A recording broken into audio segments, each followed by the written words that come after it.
Evangelho de Mateus, capítulo número 10. Evangelho de Mateus, capítulo número 10, verso 9 em diante.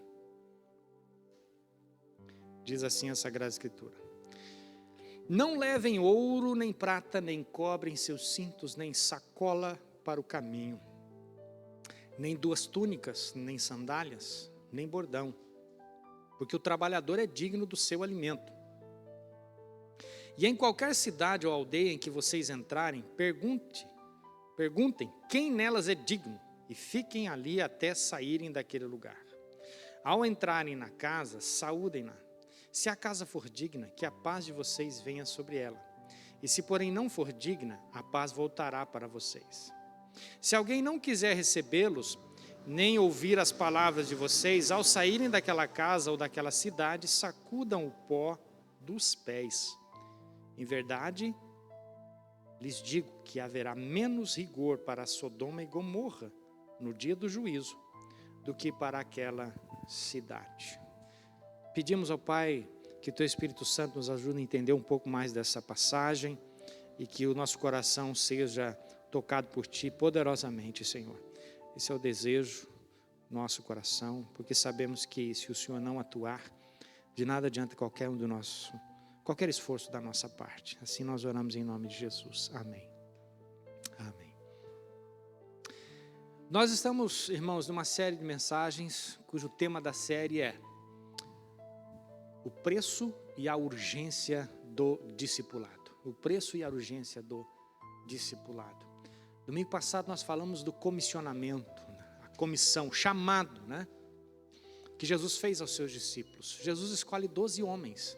Os seus nomes estão aqui registrados no começo desse capítulo 10 de Mateus, em Lucas capítulo 6, em Marcos capítulo 3, depois os nomes vão se repetindo, mas enfim, Jesus escolhe esses homens e os envia, depois deles terem, de certa forma, acompanhado o ministério de Jesus, ainda que de certa forma a uma distância. Agora não, eles têm que levar o evangelho do reino, dizendo, aonde quer que eles entrassem, é chegado o reino de Deus. Uma frase que ao ser ouvida por aqueles que moravam naquela região, pelos judeus, eles com certeza já saberiam, olha, eles estão falando do Messias, está chegando a salvação de Deus, está chegando o reino de Deus. Eles sabiam muito bem o que isso queria dizer. Eles deveriam fazer este anúncio, mas Jesus, irmãos, não somente os envia, mas dá para eles também orientações, condições para servir. Não era para servir de qualquer maneira, não era para servir de qualquer jeito, não era para fazer o que eles bem entendessem, não era para pregar qualquer coisa, não era para viver de qualquer maneira, não era para permitir que o evangelho caísse no descrédito por causa do seu comportamento, por causa de suas vidas. Por isso, Jesus, além de lhes dar várias recomendações, Jesus também os orienta de forma que o serviço a Deus, que é um chamado para todos nós, possui condições. Sabiam disso? Não? Possui condições. É um grande privilégio ser servo de Deus. É um grande privilégio estar na obra do Senhor. Mas também, irmãos, esse Deus que nos chama é o Deus que nos dá as instruções e nos estabelece as condições para nós servirmos. A primeira condição que eles recebem aqui para servir é que eles deveriam ir com fé, ou ir na fé, ou operar na fé. Vão na fé. Esse é o resumo que eu poderia dar. Quem sou eu para resumir qualquer palavra do Senhor Jesus? Mas me aventuro a dizer isso, irmãos, nessa noite, para ficar um pouco mais fácil, como um recurso mnemônico que a gente chama, para a gente gravar um pouco mais na cabeça. Ou seja, vão na fé. Por que Jesus diz isso para eles? De que forma Jesus diz isso para eles? Olha só, no verso número 9, não levem ouro, não levem prata, não levem cobre em seus cintos. Esses 3 metais eram utilizados para cunhar moedas, cada uma com o seu valor. Não levem dinheiro, não levem nem sacola para o caminho, não levem provisões. Não levem também 2 túnicas, ou seja, não levem muda de roupa, digamos assim. Não levem roupas extras. Não levem nem sequer o bordão para auxiliar na caminhada e para se defender dos animais ou de ladrões. Não levem, já disse isso, bordão. Mas Jesus disse que eles eram dignos do seu alimento. Mas que coisa estranha, irmãos. Não é para levar comida, não é para levar ouro, nem prata, nem cobre, nem nada para se defender, nem roupa extra, nem sacola, mas eles eram dignos do alimento. O princípio aqui, irmãos, é que a obra de Deus, ela deve ser feita com base na fé. O movimento, irmãos, para o discipulado, para fazer discípulos, tem que ter um grau de fé. É acreditar que Deus vai suprir as nossas necessidades enquanto estamos fazendo a obra dele. Esse é o princípio aqui. E eu penso, irmãos, que à luz de outros textos da Bíblia, esse princípio aqui evita corrigir, irmãos, duas coisas que podem acontecer naquele que se aventura a discipular. A primeira delas, irmãos, é misturar, não saber o devido lugar do dinheiro no ministério. É confundir o ministério com angariar lucros. É confundir o ministério com a busca do bem-estar pessoal e o acúmulo de riquezas, fruto do próprio evangelho. Isso é um grande perigo. Em outras palavras, eu penso que Jesus está dizendo aqui, por causa do evangelho, não tenham nada no nome de vocês. Olha, isso é muito importante. Jesus não mandou os seus discipuladores acumularem riquezas por causa do evangelho. Mas Jesus também não mandou que eles fossem irresponsáveis, ou seja, vão sem planejamento algum. Não é bem isso, porque Jesus está dizendo o seguinte, olha, digno é o quê? O trabalhador do seu alimento. Onde é que eles iam receber alimento, irmãos? Nas casas que fossem abertas para que eles pudessem entrar e ali pregar o evangelho. Deus providenciaria pessoas generosas, cuidadosas, para sustentar o trabalho, para sustentar a obra, para sustentar a pregação. Mas, irmãos, isso é um princípio que, primeiro, deve ir na fé, para evitar o quê? O amor ao dinheiro, mas também, irmãos, para evitar de que, tendo muito recurso na nossa mão, a gente deixe de depender de Deus para fazer as coisas. Quando a gente tem muito recurso, a gente começa a acreditar nas nossas próprias forças. Quando a gente tem muito recurso, a gente começa a parar de acreditar que Deus opera. Quando a gente tem um exemplo aqui que talvez não seja mais adequado, respeito quem pensa diferente, mas quando a gente tem muita tecnologia à nossa volta, especialmente no que diz respeito à medicina, parece que a gente começa a desacreditar que Deus faz milagres. Eu sei, irmãos, que Deus opera de forma extraordinária e ordinária, já falamos sobre isso em outra ocasião. Mas nós temos que ter um espaço muito grande na nossa vida para o milagre de Deus. Milagre que seria aqui, em primeiro lugar, o sustento na vida deles. Deus usaria pessoas. Você já parou para pensar nisso, irmãos? Que quanto mais a gente avança no conhecimento, parece que a fé, o operar pela fé, vai ficando cada vez mais desconsiderado na nossa vida. A gente começa a acreditar muito nos nossos recursos, né? Nas nossas estratégias, na nossa inteligência, na nossa eloquência. Eu me lembro de uma ilustração que eu li em algum livro de ilustrações, eu não me lembro onde, que um pregador recém-formado, recém-saído do seminário, foi convidado para pregar numa determinada igreja, e era o seu primeiro sermão após a sua formatura. Ele estava muito bem preparado, pôs o seu melhor terno, a sua melhor indumentária, e foi chamado então solenemente pelo dirigente de culto para subir naquele púlpito, e ele, com o peito estufado, cabeça erguida, subiu naquele púlpito e proferiu o seu sermão eloquente, bonito, maravilhoso. Mas no final, da metade para frente do seu sermão, ele percebeu: não deu certo aqui, isso aqui eu não estou sentindo nada, parece que nada está acontecendo. E todo mundo, irmãos, parece que concordava com a sua atitude. Ele desceu daquele púlpito cabisbaixo, derrotado, e ao sair pela porta da igreja, um diácono, um dos primeiros diáconos daquela igreja, já velhinho, pôs a mão no ombro dele e disse o seguinte: meu irmão, se você tivesse subido da forma como você desceu, certamente você teria descido da forma como você subiu. Operar pela fé. Se eu não acreditar que nesse exato momento, nessa igreja pequena para muitos, se eu não acreditar que o Espírito Santo está operando agora no coração de vocês, eu estou perdendo meu tempo. Eu peço a Deus que me ajude a nunca desacreditar disso. Por que, irmãos? Por que a gente precisa ir na fé? Por quê? Porque Deus vai prover aquilo que a gente precisa. Mas tem uma outra coisa que nós precisamos aqui atentar. É porque nós vamos precisar de fé para enfrentar a rejeição. Olha lá. Verso de número 11. Em qualquer cidade ou aldeia que vocês entrarem, perguntem quem nelas é digno. E fiquem ali até saírem daquele lugar. Vamos entender o que é que está acontecendo aqui. É difícil para a gente definir de forma clara o que é ser digno aqui nesse caso. Na primeira leitura dá a impressão que Jesus está dizendo: olha, veja lá quem são os melhores da cidade e fiquem na casa deles. Vejam quais são as pessoas de melhor reputação e fiquem na casa deles. Mas, irmãos, os comentaristas que mais me convenceram foram aqueles que disseram o seguinte: a dignidade aqui foi conferida mediante o abrir as portas para a mensagem.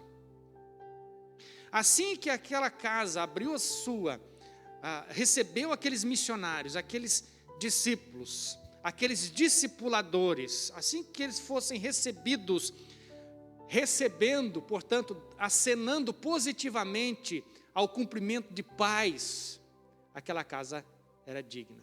Era Deus, portanto, que tornaria aquela casa digna de receber aqueles missionários, não a condição de vida deles. O que os dignificou para receberem o Evangelho era o próprio Evangelho e não a reputação de cada um. Isso que fez a diferença. Onde é que está, irmãos, onde é que nós podemos encontrar esse princípio aqui? Vamos entender. Ao entrar na casa, verso número 12, saúdem-na. De que forma essa saudação? A saudação costumeira dos judeus: paz seja convosco, ou paz seja contigo, ou shalom, se fosse falar em hebraico.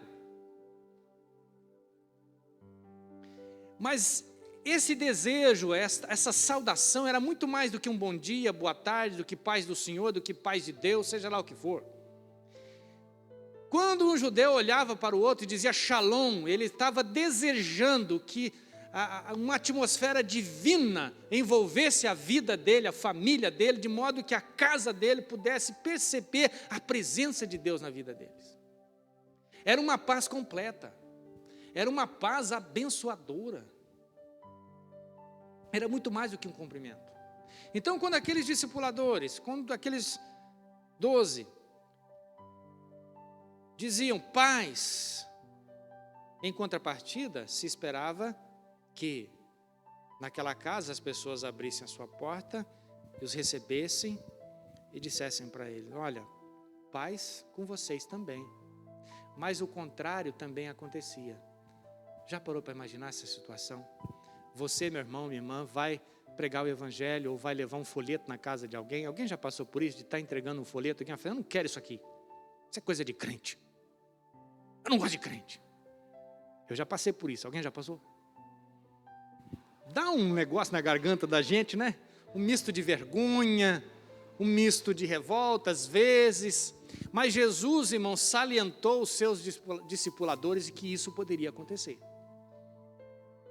Então, ir na fé, além, irmãos, de confiar na provisão de Deus, é saber que Deus não é aquele que garante, Deus não vai garantir sucesso em toda ocasião, mas vai garantir o sucesso, mas não em toda ocasião.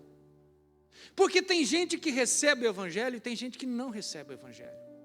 Numa mesma casa, debaixo das mesmas da mesma educação, da mesma cultura, do mesmo investimento dos pais, talvez até no mesmo ambiente de amigos, convivendo na mesma igreja. Alguns recebem o evangelho e outros o rejeitam. E nós precisamos aprender a conviver com isso. Porque não está, irmãos, no nosso poder o convencer cada pessoa, mas está sobre a nossa responsabilidade dizer: Pai seja convosco, estou aqui para levar o evangelho, estou aqui para trazer o evangelho para você. Essa é a minha responsabilidade. Estabilidade deveria ser requerida da parte deles. Para quê, irmãos? Se a casa for digna, que a paz de vocês venha sobre ela. Se, porém, não for digna, a paz volta para vocês. Aqui, irmãos, a paz voltando para vocês é o seguinte: é um termo, irmãos, que quer dizer rejeitou o evangelho? Então não tem bênção para você. Então a paz não vai ficar com você. Isso me faz pensar, irmãos, que não adianta a gente querer os benefícios do evangelho sem recebê-lo por completo. Quer a paz? Não, não quero. Então também não tem mais nada. Quer o evangelho? Não, não quero. Então não tem favor de Deus também. Sabe, irmãos, muita gente usa esse termo hoje, né? Nós estamos vivendo um tempo de muito mimimi, sabe? Você não pode falar nada que ofende, nada. Mas vou dizer uma coisa para você, irmãos. Jesus, nesse capítulo 10 aqui, se você ler depois na sua casa, ele vai falar coisas seríssimas. Ele vai falar o seguinte: um irmão vai entregar o outro irmão por causa da fé. Pai e filho vão se desentender por causa da fé. Isso é muito sério. E nesse final aqui, desses versos que nós lemos, Jesus vai adiante e diz o seguinte: se alguém quiser recebê-los, não quiser recebê-los, nem ouvir as palavras de vocês, ao saírem daquela casa ou daquela cidade, sacudam o pó dos pés. O judeu, quando ia fazer uma viagem, e ele precisava atravessar uma terra gentílica, uma terra de um não-judeu, ele até poderia fazer isso, até o fazia. Mas quando entrasse na sua terra novamente, na terra do judeu, ele tirava as sandálias, batia para sacudir o pó. Porque, irmãos, ele não queria carregar nem nada de uma terra onde imperava a iniquidade. Para isso ele era uma coisa muito séria para ele. Jesus, irmãos, está dizendo que neste caso, quando as pessoas rejeitam o evangelho, condenação vem sobre essas pessoas. E quem está dizendo isso é o próprio Jesus. Não estou inventando, o que está na Bíblia. Infelizmente, é assim. Sacuda o pó dos vossos pés, um sinal de julgamento, que é bastante forte, que é bastante pesado. Se a casa for digna, pelo contrário, a paz vai ficar. Mas se a casa, irmãos, não for digna, ou seja, não recebendo o evangelho, não recebendo as palavras, paciência, a paz vai embora.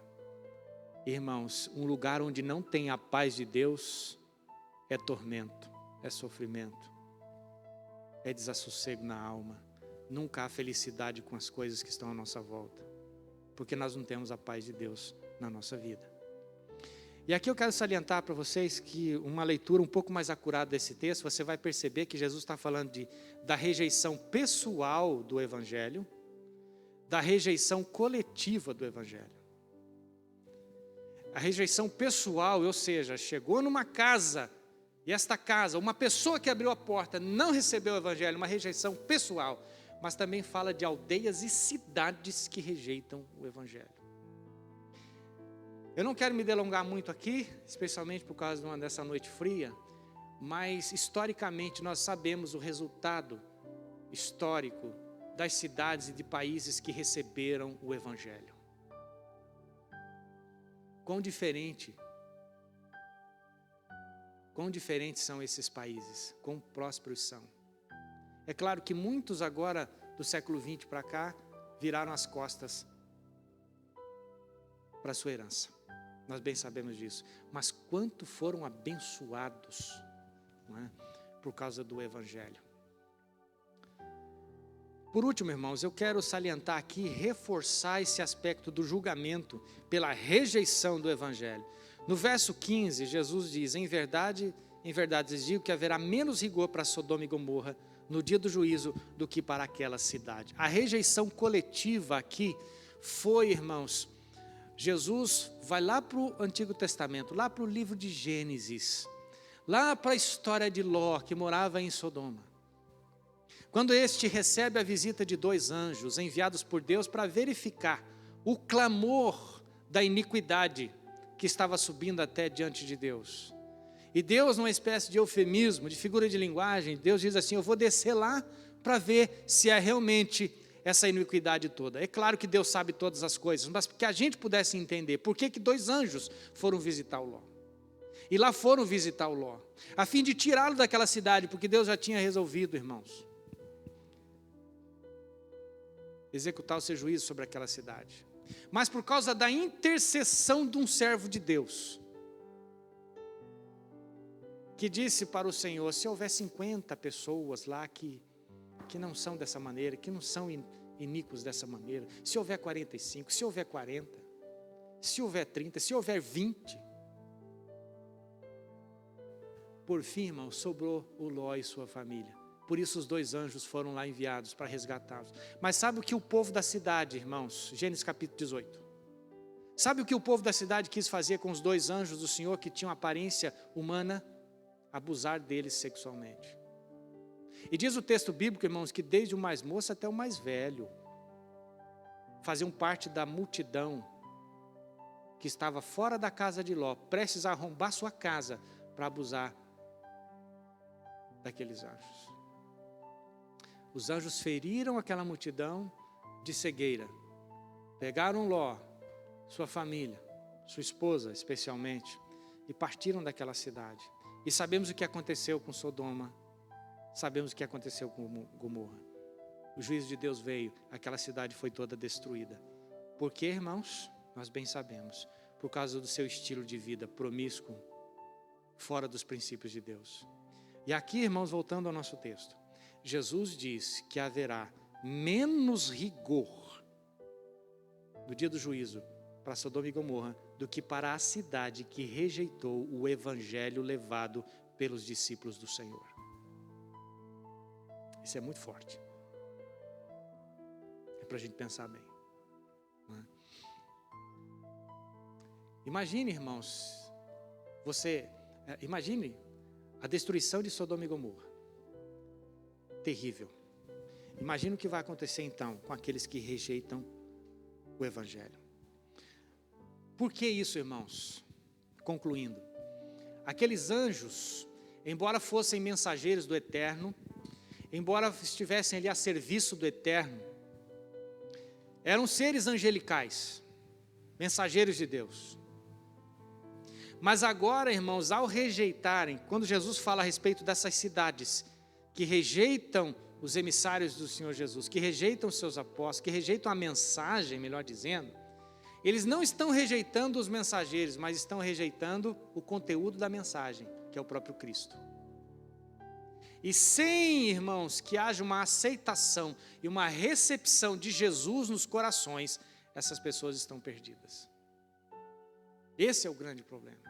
Que aqui essas cidades, irmãos, ao rejeitarem a paz oferecida, ao rejeitarem as palavras oferecidas, ao rejeitarem a pregação, estão rejeitando o Messias, o enviado de Deus, o Salvador providenciado. O preço e a urgência do discipulado passa por aqui. Deus providencia, irmãos, tudo o que precisamos. Vamos na fé. Deus providencia, irmãos, também a condição necessária para enfrentarmos a rejeição. Vamos na fé. Mas também, irmãos, vamos na fé, sabendo, irmãos, que Deus executa a sua palavra e Ele zela por sua palavra. Não haverá segunda chance após nós fecharmos os olhos aqui neste mundo. Então, o dia de recebermos Jesus é hoje, e o dia de pregarmos o Evangelho é hoje. Se eu e você entendemos isso, irmãos, de que o trabalho é para nós, se eu e você entendemos que nós precisamos continuar avançando, pregando o Evangelho, empenhado nisso, Deus estará conosco, Jesus estará conosco.